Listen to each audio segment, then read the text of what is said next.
Hello, welcome to my stream. Today is going to be episode number 2 of my strategies and goals within DeFi Kingdoms using DFK Helper. So today in my stream, I'm going to start off with a little bit of rant, then I'm going to go into what I got going on in wallet number 1, its main focus, and then I'm going to end the stream with a random thought. So don't forget to pay your entry fee and hit that like button. Thank you, and enjoy the video.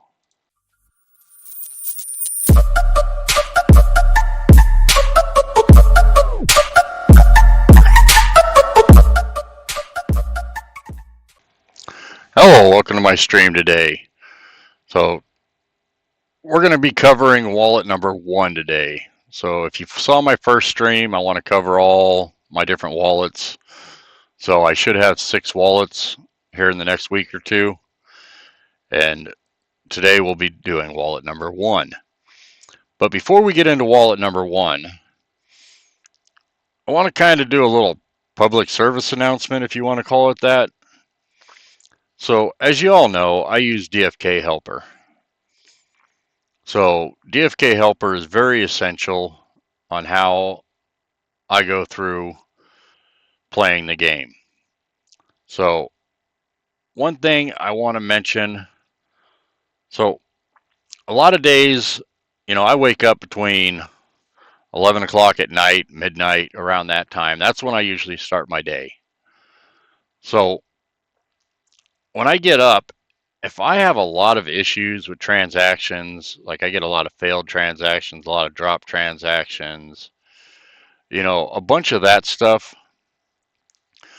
I know pretty much the whole day is going to be shot within DeFi Kingdoms. So I see posts here and there, and I hear some chatter from time to time about how people get upset about DFK Helper not running smooth and all that when these problems happen. Well, how are they supposed to run smooth when the blockchain's not running smooth? I can almost guarantee you the team over there is doing everything they can to get everything back on track and working correctly. So, as how I kind of look at it as I'm a truck driver, so a lot of my analogy is going to refer to traveling over the road. So I know if I got to go through Colorado, I know as soon as I hit that Colorado state border, the roads are going to get rough, bumpy. My coffee cup's going to be bouncing out of the cup holder. I got to go through some mountains, up and down, windy roads. I got all that traffic in Denver to deal with. It's just going to be a rough day until I get to Utah or Wisconsin, maybe New Mexico, depending on where I'm headed. But I just know that entire route through Colorado is going to be rough. And then I'm going to hit some smooth roads again. Until then maybe I might get to Louisiana and start bouncing all over the road again. That's kind of like what we're dealing with when we're dealing with the blockchain. We got a lot of new technology going on. As we all know, DFK is constantly innovating, doing new things, updating, doing new updates and all that stuff. And the team over there, Helper's doing everything they can to keep up with it. But when the blockchain's having issues, it's going to take them a little while to get it straightened out. Sometimes we might just have to wait for the blockchain to get straightened out. When we're dealing with DFK without Helper, we're still having the same problems. We're still getting the fails. We're still getting the drops. Just we're right there correcting it, and we're not doing near the transactions Helper's doing. So it's going to amplify, and it's going to seem like a lot of crazy stuff. We're going to get a lot of weird errors. Telegram's going to send us some crazy messages. Sometimes when I see some of the messages come up, it's like, what? What are you talking about?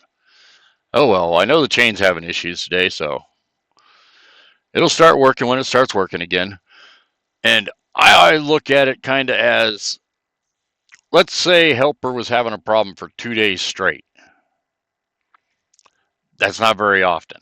Usually it's just couple hours or whatnot, maybe half a day, but they're usually right on it and get things working pretty smooth again. But let's just assume things went really bad and we're down for 2 days with all these problems and issues. I still guarantee you on day 3 when they come back up and running, that helper will still do 10 times more than I would have done over those 3 days if I was trying to do it manually. So give those guys a break. Helper works awesome. Yes, they have bugs when the chain has bugs, but I really don't think we can blame them for that. So anyways, let's not rant too much on that. I just hate to see people start to say stuff about helper when helper has nothing to do with it. So let's get over here into wallet 1. So we got wallet 1 here. This is what I got going on. So my strategies and my goals for wallet 1. First off, I'll start out by saying I have nicknamed this wallet Boot Camp, because this is where all my new heroes go to get trained and figured out what exactly we're going to do with them. So when I first get a hero, I come in. Oops, not that. So let's just say this is a brand new hero that just came in, right? We got a monk archer. He looks like he's ready to go to battle. He's got some crazy knuckles on. He's got a sword in the back. He's going to beat some butt. So he's level 1. Flip him over. Fishing. Not the greatest fishers, but they really don't do bad. But let's look at him. Agility. He's got 14 agility. That's not bad for fishing. 7 luck. He's level 1. He's got time to improve that. So everything looks good here. So, growth stats. We all know what their growth stats are going to be. A monk, they're pretty well-rounded people. They'll do all right. Nothing special here.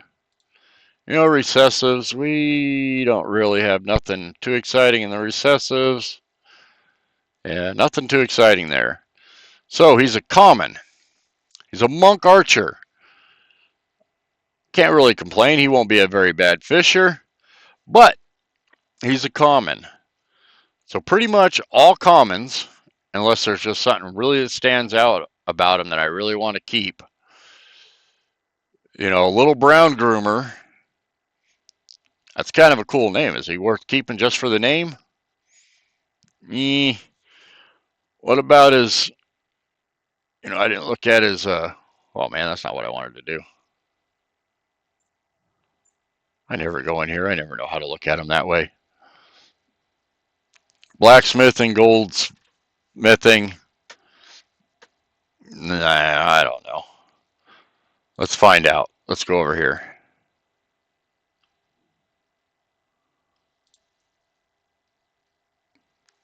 Monk. Crafting. Okay, so we got blacksmithing. I'll go through here. Actually, that's not too bad. Goldsmithing. Not very good goldsmithing, but blacksmithing, can't complain. 110. Fire. Is he a fire element? Yes, he is. So that's one I might actually keep. He's got something that stands out there. But he's still common. So that means he's common. He does have fishing. It's all right. Blacksmithing, pretty good. Fire matches, we're pretty good there. So, since he's a common, general rule of thumb, anything common or uncommon, I throw him on the market. Give him to the tavern. Let that guy figure out. We're going to sell him or we're not going to sell him. But I'm going to put him in there for a pretty good price because he's got some pretty good traits going on there. He's matching up and all that stuff for professions and crafting. So, I'll put him on the market. Anything rare or better, I keep, no matter what. So when I put him on the market, I'll put him over here I don't know where he's at, but for that one, I'll probably start it off at like 150, and then I'll put the date, and then 2, and then I'll drop them down. See, I kind of want to keep that one, so I don't know. I'd probably put the base at about 99, and then I'll leave him in there for a whole month. If he sells, I get the crystal, and then I can use that crystal for other stuff. If he doesn't sell, then I got to decide what wallet I'm going to send him to. Generally, I wait for him to level up to level 5. He's a decent fisher, so I'll probably throw a pet on him and let him do fishing quests. And then just let him go, assign him to a wallet, and then he'll just stay there the rest of his life. Or until something different comes along in the game and I'm going to make some different changes. So, this wallet, this is where they all come when they first, right after being summoned. And that's where I decide whether I sell them or keep them. Generally common or uncommon, I sell. Rare or better, I keep. And then once they get to level 5, I'll recheck everything out, and then I'll send him to a wallet designated to what he's best at. So that's kind of what I got going on as far as the heroes go and how I do all that. And then from there, we'll go into summoning. I don't do any summoning on this wallet. And then we can go into items. And here for items, so the only thing I really do here as far as items go is eggs. I do a lot of egg hatching here, since all the heroes that get sent out of this wallet get assigned a pet and then off to work. So you see here for gray pet eggs, I got crystal, Gaius tears, darkweed, rockroot, and gold. So I got it set to buy all that if it gets below these numbers, and these are the intervals that it buys it at. So all these inventory, my keeps are set to what it takes to make 50 of them. So right now I'm really only doing 2 a day. Gaius tears are kind of getting rougher and rougher for me to come across, so I don't like to burn through them too quick. So I got another wallet that basically all the tiers that wallet farms, pretty much everything that wallet farms gets sent over to this wallet, and that's used to hatch eggs with. Now, anything that goes over what I need to keep for that egg hatching gets sold off. And that also brings me a little extra crystal to do some more fun things with. I also got it making pet treats. Now, pretty much in this wallet, all the pets are fed with premium pet treats, just because I want that extra experience. I want to get them up to level 5 as quick as possible so I can get them off doing their job. So as far as items go, right now this is all I got. It might change in the future. Right now, nothing too exciting. And then you go over to the advanced tab. Pretty much I got nothing going on in Sarandale. I do leave it active for one reason only. Every now and then I forget. I send a hero over here and I'll send it over on Sarandale. And if you don't leave it active with the realm enabled and then the auto bridge, I'll get a message every so often that says your realm's disabled and you have a hero in there. Or, you get a bunch of error messages. So that's why I leave those enabled, so it'll send them over here. So then we got Crystal Veil. I got it enabled. I got auto bridge set. I got auto claim airdrop set to do premium treats. I don't do any hero purchasing through here. I do have the auto sale, auto item enabled, auto item sell, auto hero sell. Why is auto hero sell? Oh no, I need that on. Never mind. Brain fart. Auto item buy and auto make enabled. And then I got the auto incubate set to costly. And then these are all pretty much just whatever the defaults were. And then these I set to 23 just because that 12-hour. What is this? Oh, LP. I don't do no LP in. Raffles aren't really doing anything right now. I got that disabled, right? Well, it should be. Otherwise, I'd be getting messages that I'm out of raffle tickets. So, and then I got in here for the. Where's my pets? I have such a hard time in here.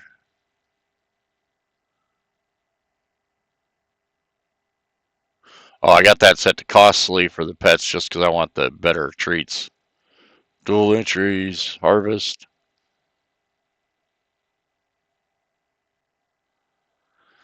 Why am I not seeing that?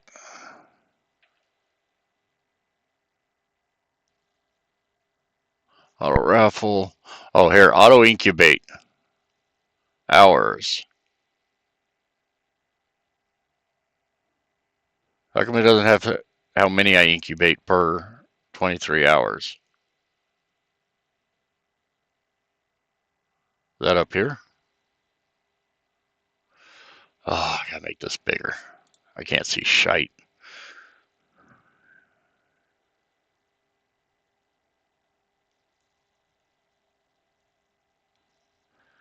Did I somehow screw up my sheet here?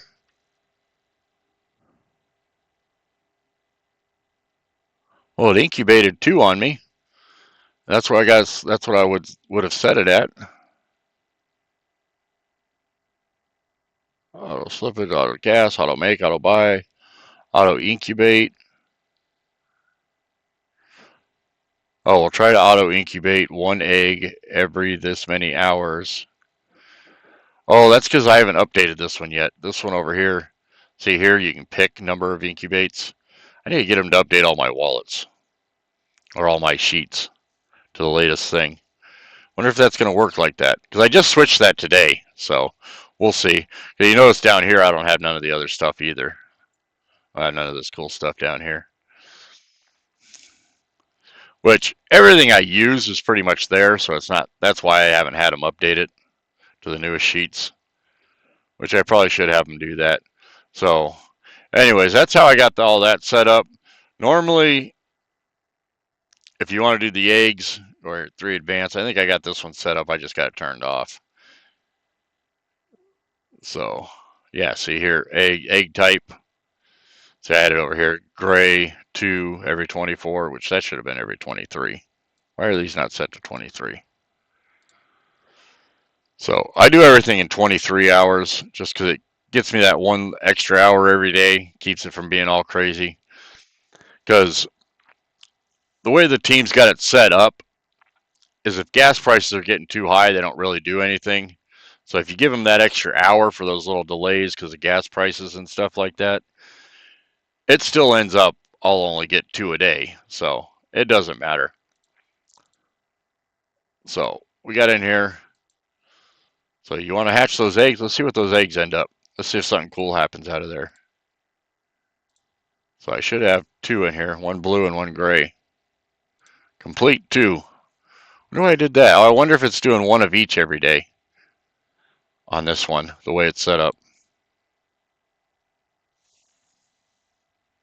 I'll have to ask him to update that to get that squared away so I can start doing that properly. That's kind of fun. I didn't even notice that. Let's see. What do we get? Complete 2. Oh, a rare one. We got a boar. I'm going to go kill some of them later. Oh, runic discovery. I like that. Only 8% though, but that's not bad. But I got this one for the armor smithing. That's kind of cool. What we got here? Common.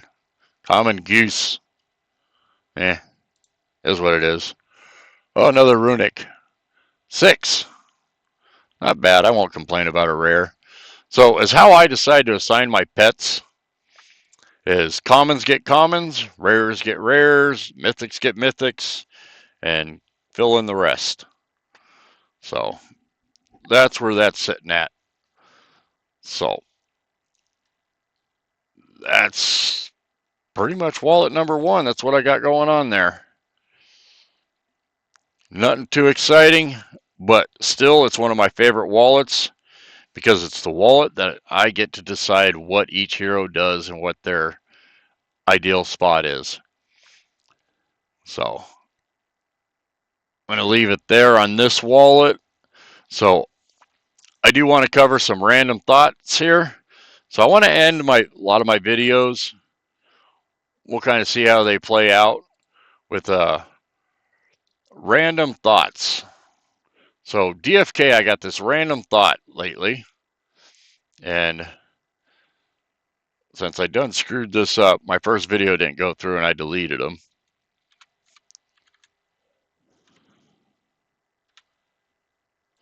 The bazaar. We're going to talk about the bazaar. So we all kind of know what the bazaar is. So if we come to the almighty Wikipedia, so the bazaar, basically, that's a bunch of craziness.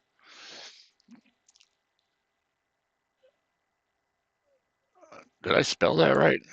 How the hell do you spell bazaar? Oh, I think I spelt it bizarre as in. That's kind of funny.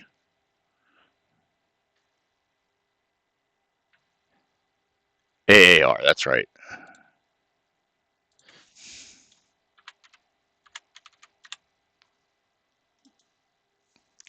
So, bazaar. It's basically covers in here. It's an open marketplace. Elsewhere, such as the Western, might also designate themselves as bazaar. The one goes to the Middle East, where temporary location, but it's basically it's a place where you sell. So, oh, here you go. Town's public market district. So most of us know what a bazaar is. I was kind of thrown back when people didn't really know what a bazaar was. So let's go into what Mythic Swap. So I don't quite get where Mythic Swap came from. When you have a bazaar, why would you not come up with the Grand Bazaar? So if anyone doesn't know what the Grand Bazaar is, it's in Istanbul. So where do they cover that? Oh, come on, Wikipedia.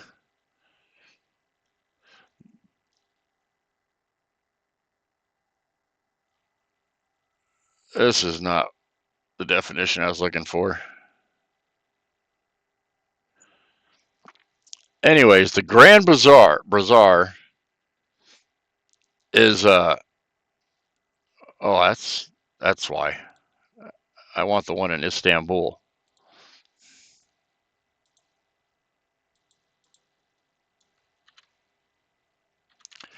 Sorry, guys. I had all this done, but then I screwed up my video. There we go. So, meaning Grand Bazaar. So we go all the way in. Grand Bazaar meaning market. And okay, in Istanbul is one of the largest and oldest covered markets in the world, with 61 covered streets and over 4,000 shops on a total area of 30,700 meters, attracting between 250,000 and 400,000 visitors daily in 2014. It was listed number one among the world's most visited tourist attractions with 91,250,000 annual visitors. The Grand Bazaar at Istanbul is often regarded as one of the first shopping malls of the world. First shopping mall. That kind of sounds like what DFK is, well, what Kingdom Studios is trying to do with Mythic Swap. So I've always known about the Grand Bazaar. I've never been there. I always wanted to visit there. Istanbul's on my list of places I want to visit. The culture there just seems amazing. So when they said they were going to make this, cross chain, this great marketplace for everyone to do all their trading, you know, kind of sounds like a shopping mall of the world of cryptocurrency. They already have a bazaar. Why not call the one that's across all the chains and so on and so forth as they're trying to do? Why would they not call that the Grand Bazaar? What? Kind of makes sense to me. I know it's too late and all that stuff. They've already released Mythic Swap and all that. Kind of makes you wonder, were they trying to kiss up to Mythic Squad or what's going on there?